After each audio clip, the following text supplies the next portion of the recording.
Ay, Hello. sa mapagpalang hapon sa bawat isa sa atin. Sa pangalan po ng dakilang Panginoon sa Kristo, nandito po tayo sa pagpapatuloy ng gawain. Walang iba ang pakikibahagi ng tinatawag na salita ng Diyos. Meron po tayong mga sitas ngayon. Para sa atin po, ordinaryo na lang yung sitas. Sabi sa Tagalog, pangkaraniwan na lang. Palaging naririnig. Pero, ano po ba ang kaugnayan ng sitas para sa bawat isa sa atin? Ang una po, ayon sa Ebanghelyo de Apostol Mateo, sa Kapitulo 26, versikulo 69 hanggang 75. Siguro napakinggan naman natin yung paliwanag ng sinulan. Napakaganda. Kaya, mas magaganda yung mga tagapakinig na handang makinig kung meron namang tainga para tanggapin ang bawat aral na ating napapakinggan. Basahin muli natin. Sabi po dito, ganito. Nakaupo nga si Pedro sa labas ng looban at lumapit sa kanya isang alilang babae na nagsasabi, ikaw man ay kasama ng taga-Galileyang si Jesus. Datapwat siya'y kumailap sa harap nilang lahat na sinasabi, hindi ko nalalaman ang sinasabi mo. At paglabas niya sa portiko ay nakita siya ng ibang alila at sinabi sa nangaroon, ang taong ito ay kasama rin ni Jesus na taga Nazaret. At muling kumailang may sumpa, hindi ko nakikilala ang tao. At pagkaraan ng sandali, ay nagsilapit ang nakatayo roon sa kanilang sinabi kay Pedro, sa katotohanan, ikaw man ay isa rin sa kanila, sapagkat ipinakikilala ka ng iyong pananalita. Nang magkagayoy, nagpasimula siyang manungayaw at manumpa.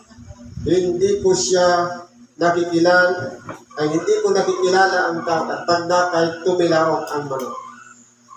At naalala ni Pedro ang salitang sinabi ni Jesus, bago tumilaok ang manok, ay ikakaila mo akong makaitlog. At siya'y lumabas at nanangis ng mahina. Kung pag-aralan po natin, 3 ulit na magkakasunod-sunod sa isang panahon, ikinaila ni Pedro ang ating dakilang Panginoon. Kung balikan natin ang buhay-buhay, bago ang ating dakilang Panginoon nagpasimula ng kanyang ministeryo, ay nagtawag muna siya ng kanyang magiging alagad. Ang pinakauna po dito, si Pedro. Kung pag-aralan po natin, sa lahat ng mga naging alagad ng ating dakilang Panginoon, ang pinakamatagal ay hindi po dapat magiging basihan sa pananalita. Nasasabihin, kung malala natin, sinabi ng ating dakilang Panginoon, ang anak ng tao kangay bibigay sa matatanda at siya pahihirapan at sa ikatlong araw ay magbabangon muli. Ano ang sinabi ni Pedro sa ating dakilang Panginoon? Hindi mangyayari sa iyo yan, Panginoon. Ano ang sagot ng ating dakilang Panginoon? Lumagay ka sa likuran ko, Satanas. Ikaw ay tisod sa akin. Ibig sabihin, kalooban ng Diyos na mangyari ang ayon sa dapat na maranasan o danasin ng ating dakilang Panginoon sa makatuwid bagay ang paunan niya ng salita na siya'y ibibigay sa matatanda. Bakit? Kung titingnan natin, ang purpose lang naman ni Pedro, malasakit. Dahil siyempre, sino pa naman magpapayag na kaibigan mo para sa ibibigay sa matatanda para patayin. Nagmalasakit muna si Pedro. Pero bakit itinuring pa siyang sagabal? Dahil po, ang iniisip ni Pedro ay para sa tao. Pero yung kalooban ng Diyos, higit na dapat na may magkaroon ng pangyayari. Kaya po, nauna-ulit na naman ito. Sabi sa Mateo 26:31, ganito ang kwento. Nang magkakayo, sinabi sa kanila ni Jesus, kayong lahat ay magdaramdam sa akin sa gabing ito, sapagkat nasusulat, sasaktan ko ang pastor at mangangalap ang mga tupa ng kawan. Datapwat, pagkapagbangon ko ay mauuna ako sa inyo sa Galilea. Datapwat, sumagot si Pedro at sinabi sa kanya, kung ang lahat ay magdaramdam sa iyo, ako kailanmay hindi magdaramdam. Kumbaga, sa kalagayan ni Pedro, katulad din po yan natin. Pwede tayong magsalita sa ating sarili. Umaalala natin nung tanggapin natin sa pamamagitan ng isang kahilingan na kung maaari maging karapat-dapat tayong lingkod, ay sinabi natin sa tanong, hanggang kailan mo patitindigin ang bandila ni Kristo? Ang sagot natin, hanggang may buhay. Nakarinig lang ng pananalita sa kasamahan, sa paglilingkod, nagdamdam na. Nagkaroon lang ng mga pagsubok o mga kadahilanan, ayaw nang pumunta ng templo. Nasaan yung sinasabing hanggang may buhay? Pag sinabi hanggang mabuhay, hanggang humihinga tayo, maglilingkod ako sa pangalan ni Kristo.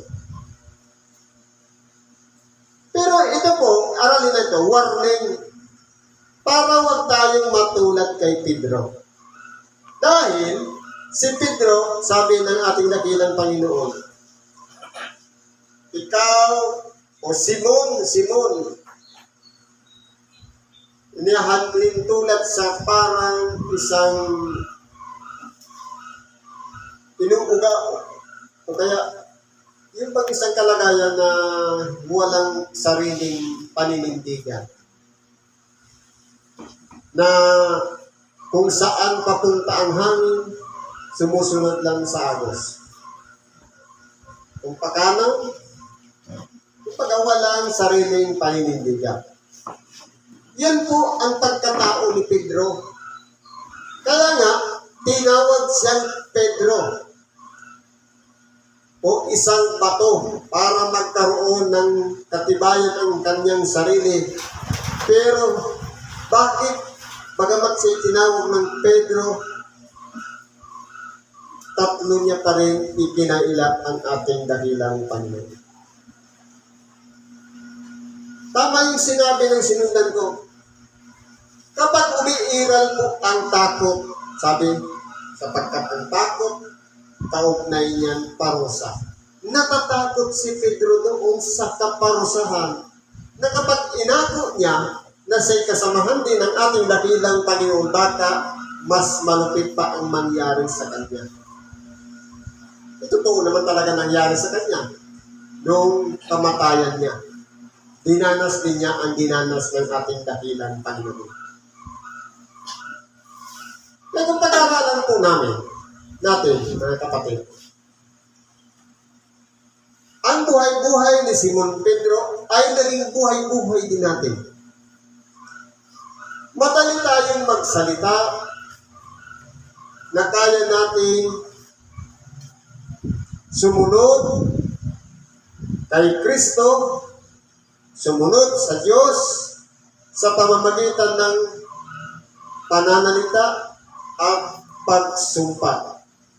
Pero pagkaminsan, pagdating na sa pananindigan, nagtatalo-talo na yung pag-iisip, yung puso at katawan. Kaya naraw na yung gusto ng isip, pumunta ng templo, yung katawan, mabigat ang katawan. At pagkaminsan, nagiging dahilan pa para hindi makapagsimba. Dito po sa 3 ulit na ginawa ni Pedro, hindi na po ordinary yung tao na 3 beses mong i-deny sa loob lamang ng maiksing panahon. Tayo po kaya sa kabila ng pagsubok,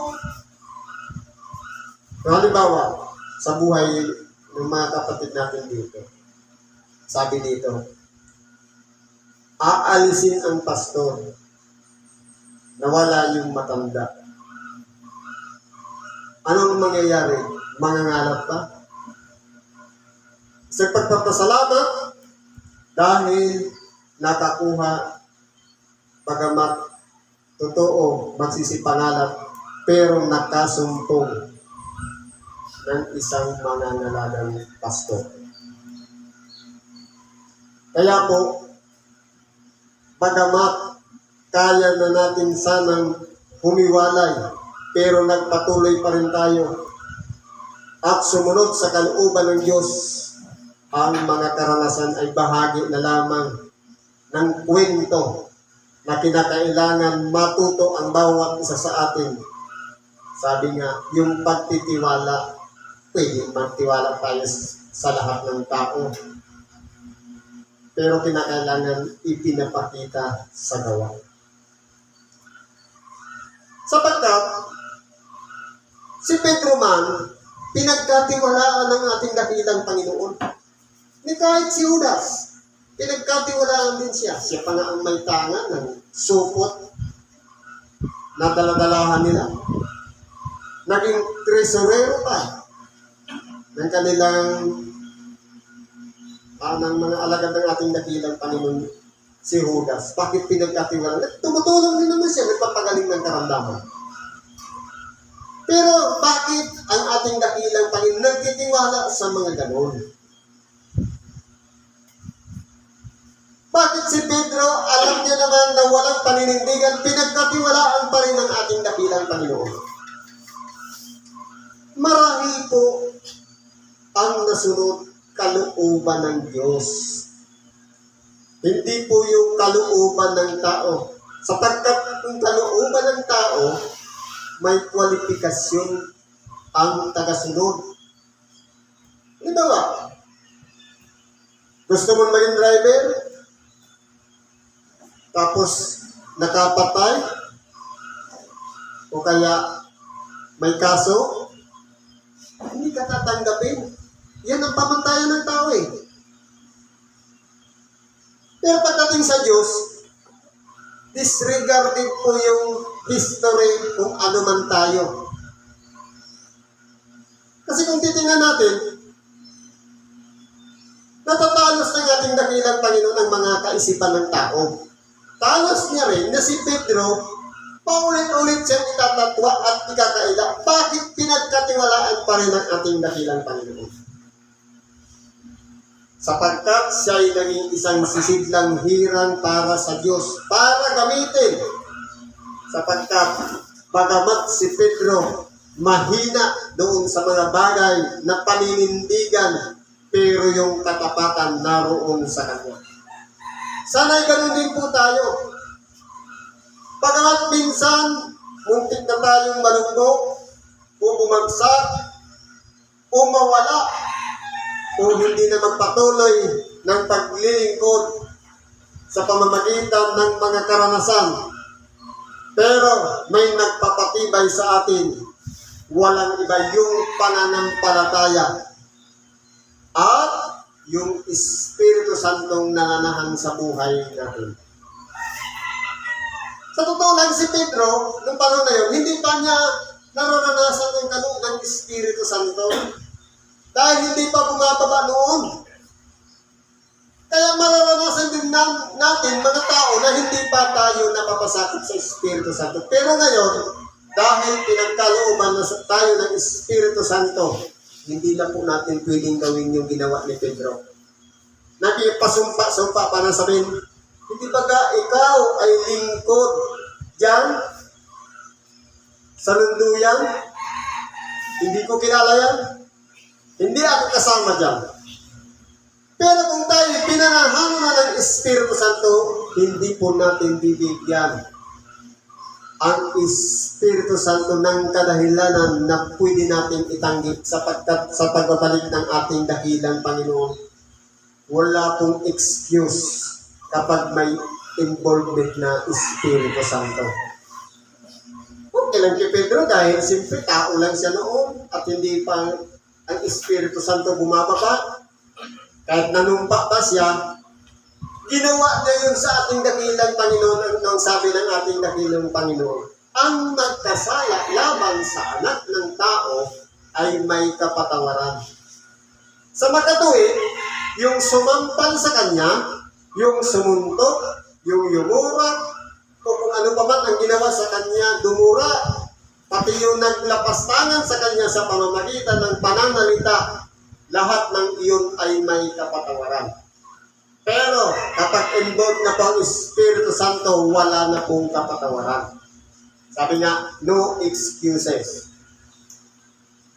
Kaya po, ordinary lang yun.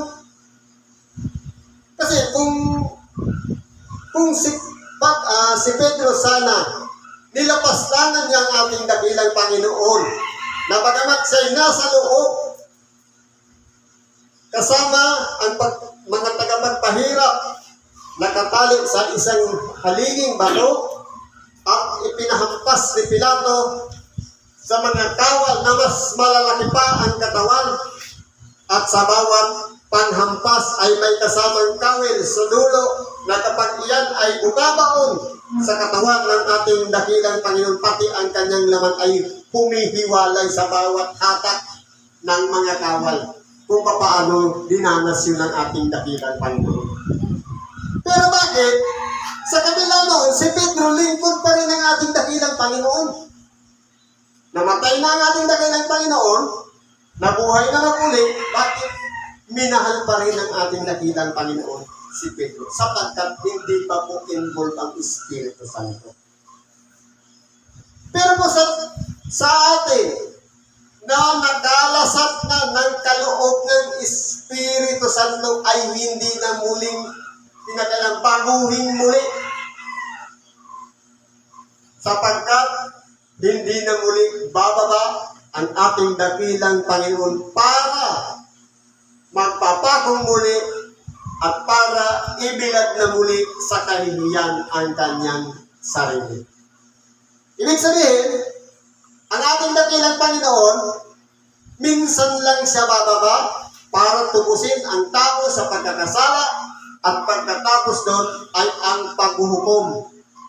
Kaya yung mga nangyari, pagkamat 3 beses na itinatwa ni Pedro, may kapatawaran pa po yun dahil sa kalagayan tao.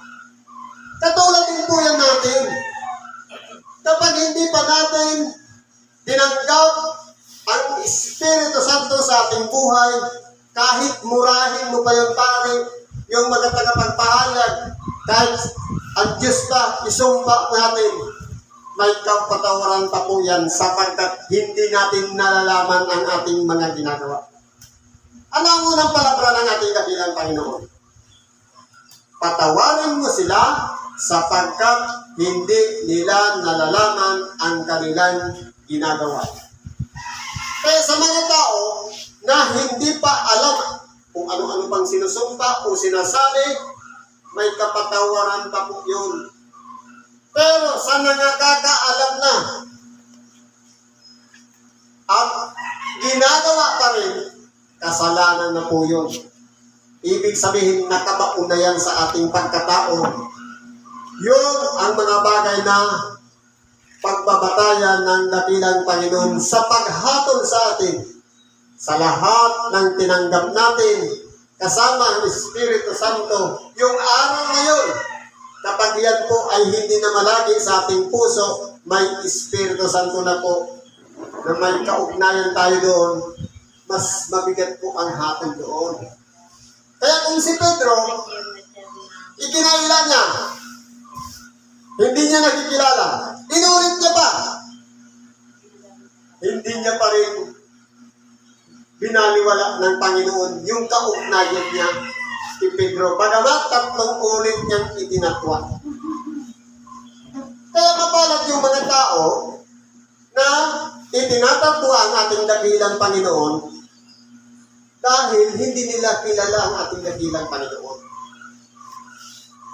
At hindi pa nila naririnig ang aral patungkol sa ating dakilang Panginoon. Pero sa lahat ng nakakaalam na ng aral, ng ating dakilang Panginoon bumaba dito sa ibabaw ng lupa para ialay ang kanyang buhay dahil sa pag-ibig sa atin ng Diyos. Sumampalataya lang tayo sa kanyang ginawa, tayong lahat ay magkakaroon na ng kapatawaran. At sa pamagitan mo may kaloob na Espiritu Santo para ituring na tayong mga anak. Sa makatuwid, may ugnayan na ama at anak. Yung ama sa kalangitan at tayo naman yung mga anak. Pinagtitibay po yun sa pamamagitan ng cross na doon nagpapako ang ating dakilang Panginoon. Sa makatuwid bagay yung karunungan ng Diyos na ipinagkaloob sa bawat isa sa atin. Ang mga kaunawa ng mga bagay ayon sa kalooban ng Diyos. Kaya po, kung tayo po ay sagot na ng Espiritu Santo, hindi na po natin pwedeng balikan yung ginawa ni Pedro. May kalayaan pa tayong itanggi o ikaila ang ating dakilang Panginoon. Sapagkat nasusulat, ang nagkaila sa akin at sa aking Ebanghelyo ay ikakaila ko rin naman siya sa harapan ng aking Ama. Sa makatuwid, wala nang tsansa doon sa buhay na walang hanggan. Kaya kung si Pedro, 3 beses yung itinatwa, nung mabuhay na maguli ang ating dakilang Panginoon, siya pa rin yung Pedro na pinagkatiwalaan ng ating dakilang Panginoon. Nagpatuloy pa rin siya ng pangaral. Bakit po nagkaganon? Itinatwa niya, pero lingkod pa rin ang ating dakilang Panginoon. Sapagkat kinakailangan munang danasin ni Pedro yung kahirapan. Dala-dala ang mabuting balita na kung ilang beses yung ibinilanggo, kasama ng mga bilanggo may tanikala para wag lang siyang makalaya. Ginawa yung kay Pedro. Sakripisyo muna ang kinakailangan danasin ni Pedro para patunayan sa kanya ng Espiritu Santo na kung siya noon na hindi niya pa naabot ng kanyang pag-iisip nung wala pang Espiritu Santo, may kalayaan siyang itatwa ang ating dakilang Panginoon.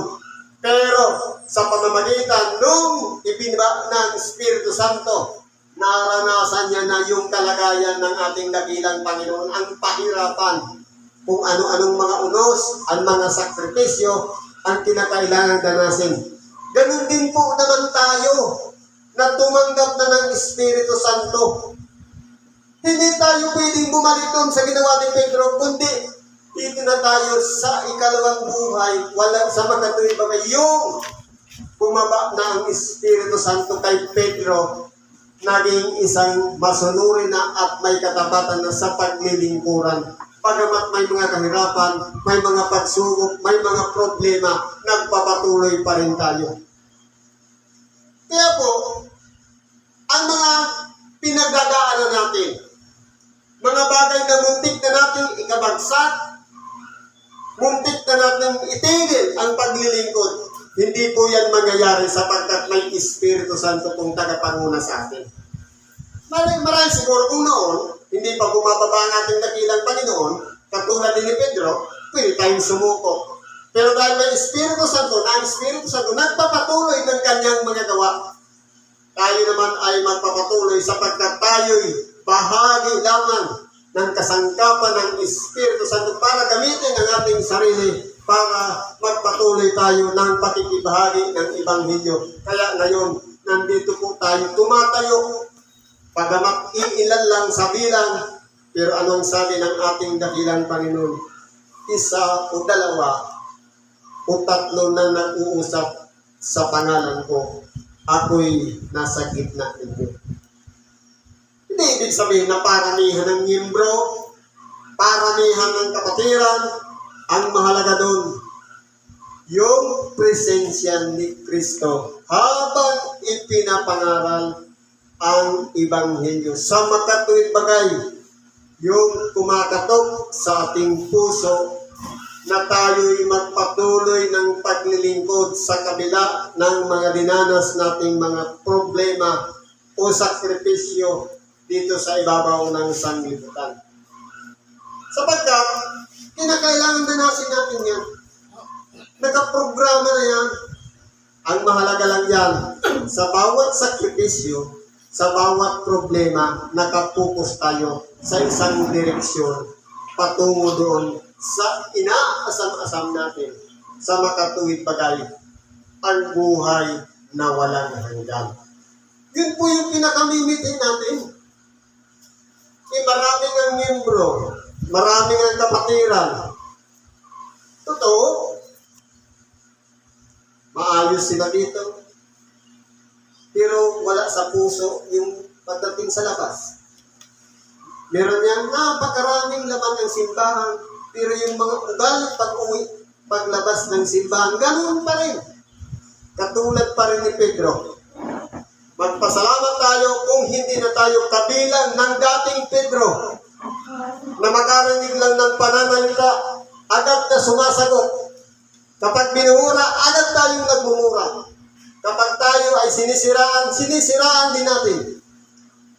Hindi na tayo yung dating Pedro, kundi isang bago ng nilalang na nagpapatuloy sa paglilingkod sa kabila na bagamat tayo'y nagkakaroon ng mga problema, nagpapatuloy pa rin tayo. Ito na yung ikalawang Pedro sa makatuwid bagay, ang magpatuloy tayo ng ating sinumpaan sa ating dakilang Panginoon. Kaya po, ang hinahanap dito, hindi na yung datihang pagkatao ni Pedro, kundi yung bagong pagkatao ni Pedro sa makatuwid bagay, ang kasangkapanin na tayo ng Espiritu Santo para magpahayag ng salita ng Diyos, para tumulong sa may mga karamdaman, at para unang-una ilagay natin ng ating mga sarili na tayo'y maging isang tanglaw sa mga kapatid natin sa labas na bilang isang nagliliwanag sa makatuwid bagay sa pamamagitan ng ating mga mabubuting gawa na ipinapakita natin na may katotohanan at hindi na tayo katulad noon na mayroon pang halong kaplastikan. Sa totoo lang, yung karanasan ni Pedro, plastic. Bakit to? Pagkasama ng ating dakilang Panginoon, sumusunod siya. Pero, yung kanyang gawa, hindi naman sumasang-ayon sa pagsunod niya. Katulad din naman yun ang nagsisimba. Pagdating sa simbahan, mabait na tao, mabuting tao, pero paglabas, maninirang puri. Hindi ba gagawa niya ni Pedro? Lingkod siya ng ating dakilang Panginoon, pero wala siyang paninindigan sa kanyang sarili. Tatlo lang ang nagtanong sa kanya. ikinailan niya na ang ating dakilang Panginoon. Marahil, kapag ang isang tao na kapag nakinig ng Ibanghilyo, hindi pinanindigan ng Ibanghilyo, bumabalik po siya sa dating pagkatao sa makatuwid bagay yung sarado pa ang isip na hindi pa marunong mahabag, hindi pa marunong maawa, hindi pa marunong magbigay ng pagpapaumanhin sa isa't isa, kundi may katigasan pa ang puso at sarado pa ang pag-iisip. Ngayon po, dapat po, sa oras na tinanggap na natin ang Ibanghilyo o yung mga aral ng ating dakilang Panginoon, dapat ito po'y tumimo sa ating puso at sa ating isip. Hindi yung kahit na araw-araw tayong manalangin, araw-araw tayong magsimba kung wala pa rin nagbabago sa ugali, yung dati pa rin pagkatao sa makatuwid, wala pang Espiritu Santo nagpabago sa atin. Ang mangyayari nun, kaplastikan lang, katulad ni Pedro. May katapatan siya sa ating dakilang Panginoon, pero ang kanyang hangarin may kahalakip na takot. Dahil ayaw niya mapabilang sa ating dakilang Panginoon na kasama sa parurusahan. Yung takot po, kinakailangan alisin natin sa ating mga sarili. Kundi, manahan yan yung pag-ibig. Kaya natin ginagawa ang pangaral ng Ibanghilyo, ang pagtulong sa may karamdaman dahil po sa pag-ibig. Ibig sabihin, wala tayong hinihinging anumang kapalit. Kaya tayo'y naglilingkod at nagpapatuloy dahil sa ating sinumpaan. Sa makatuwid, mahalaga yung sinumpaan natin. Hindi na katulad ng dati, sa dating kalagayan ni Pedro, na pwede pang kalimutan na lang nung yung nangyari.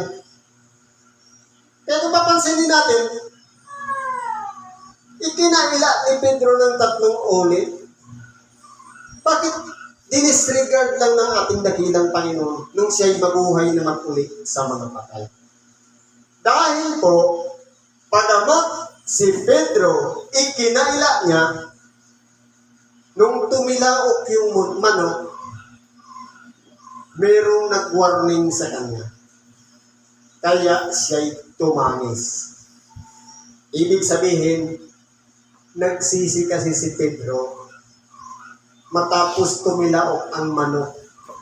Nagtangis siya. Kaya siya'y muling tinatawad ng ating dakilang Panginoon. Pero mabigat po yung sinabi niya. Anong sinabi mo?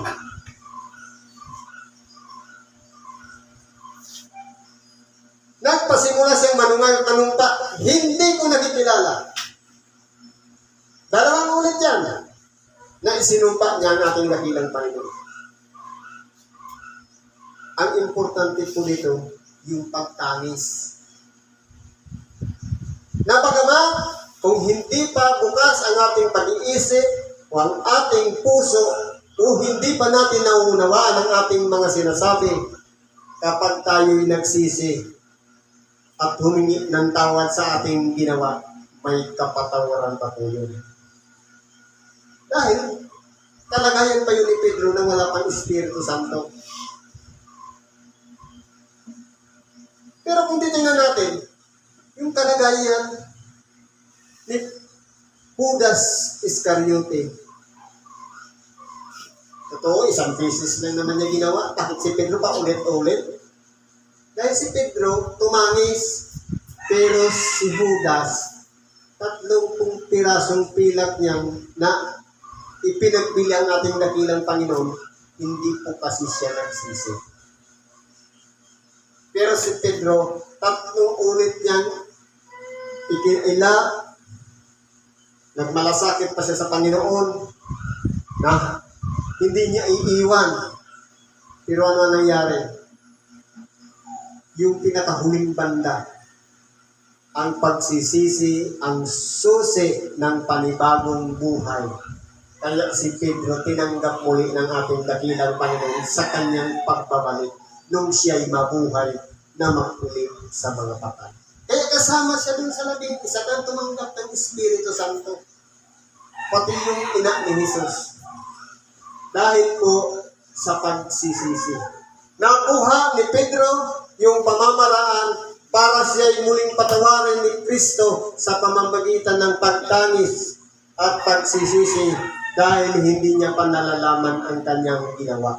At kasama siya sa pinagsisikawan ng ating dakilang Panginoon. Patawarin mo sila sapagkat hindi nila nalalaman ang kanilang ginagawa. Kaya naramdaman ni Pedro ang pagpapatawad ng Diyos. Dahil yung pasumpa-sumpa niya, hindi naman connected talaga. Na, kumbaga, bulalas niya lang, nasabi niya dahil sa takot, pero hindi niya yung pinag-isipan. Ang iniisip niya lang doon, iligtas ang kanyang sarili, kaya ayaw niyang mapabilang sa parurusahan. Kaya siya'y natakot at ipinagpipilitang ikaila ang ating dakilang Panginoon. Pero nang tumangis siya, nagsisi siya, tinanggap niya na nagkasala siya sa mga bagay na kanyang ginawa.